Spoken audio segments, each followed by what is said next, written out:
আমি কি পারবো? তোমার কাপড়ে চোপড়ে ড্রেসে কিচ্ছু আসা যায় না। তোমার আসল স্মার্টনেসটা কোথায় কে বলতে পারবে? মাথার ভেতরে। আমাকে সবাই একটু বসুন, আসল স্মার্টনেস কোথায়? মাথার চুল স্টাইল করে কাটলে কি স্মার্ট হয়ে গেলাম? মাথার ভিতরে জিনিস থাকলে তুমি স্মার্ট হবে।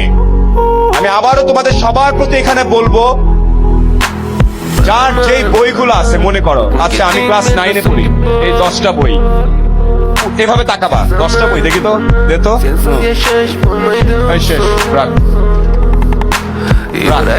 ফিনিশ করে পড়ানোর আগে টিচারের সাথে ওইটা নিয়ে তুমি উল্টা কনসাল্ট করবে। স্যার 14 নম্বর চ্যাপ্টারের ওই থিওরিটা আইসল্যান্ডের একজন দিছিল, বাট আমার মনে হয় আমি একটু ভালো একটা জিনিস ধারণা করছি, শুনবেন নাকি? এই লেভেল আলাপ করবা না। না না, আমরা কি আলাপ করি? বই কেনাকে লেখছে, যা লেখছে ঠিকই লেখছে, ওকে। নো, প্রত্যেকে এখানে একটা জিনিস মনে রাখবা, কেন জিজ্ঞেস করবা সবকিছুতে। পাতায় লিখে দিচ্ছে, বই লিখে দিচ্ছে, কেন? এটা কেন করছে? যেটারই কেন উত্তর পাবা না, ওটা নিয়ে তাল গাছ জাম গাছে ঘুরতে থাকবা, চিন্তা করতে থাকবা যে কেন। এটাও জিজ্ঞেস করবা যে এখানে একজন লোক দাঁড়ায় সেরকম এরকম করে কথা কেন বলতেছিল, কারণ এভাবে কথা না বলে তোমরা মনোযোগ দিতা না। আমি যদি বলতাম শুধু আজ আপনাদের সামনে আমি দুটি কথা বলবো, তাহলে তোমরা বলতাম ঠিক আছে বাই, ফেসবুক বের কর। সবকিছুর কেনটা যখন বুঝতে শিখবা, তখন সবকিছু তোমাদের কাছে অনেক ক্লিয়ার হবে।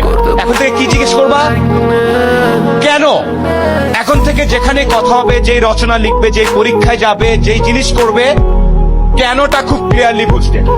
ওকে কেন পাত্তা দিচ্ছে, আমাকে কেন দিচ্ছে না, আমার কি করা উচিত। ওকে, বেসিক কিছু জিনিস বলি। ইউনুস স্যার বলে গেছেন খুব চমৎকার করে, 13 থেকে 19-এ অনেক রকম ওই যে রঙিন চশমা মনে হয়, হেভি সকাল দুপুর বিকেল বেলা চুলটা আশ্রয় বেরোলাম, ফুটফুরা বাতাস, নিজেকে দেখবে সিনেমার হিরো এরকম করে উঠতেছে মনে হয়।